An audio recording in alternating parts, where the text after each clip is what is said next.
E l'iniziativa dei Salvini dei taxi gratis per chi si ubriaca all'uscita dalle discoteche, cosa ne pensa? Sono sempre soldi pubblici, cioè per me non è corretto. Vuoi uscire a bere, problemi tuoi, vuoi tornare a casa, prendi, paghi, dacci la grana e torni a casa, usi i soldi statali, non ha senso. O ti fai venire a prendere da Ti papà? fai venire vabbè, dipende, il papà mi sa che non viene a prendermi, Ma torni coi mezzi, a piedini, No, vuoi bere, problemi tuoi. Non è corretto usare soldi pubblici per i vizi, diciamo, della gente, insomma.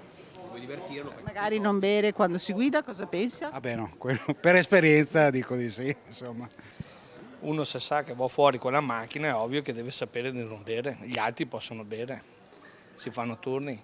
A mio avviso no, perché insomma si può essere responsabili anche senza queste agevolazioni, insomma ci dovrebbe essere responsabili a prescindere.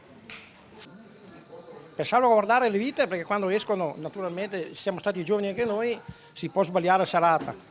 Però chi li paga questi taxi? E poi bisogna chiedere ai tassisti perché fanno un lavoro molto particolare e difficile.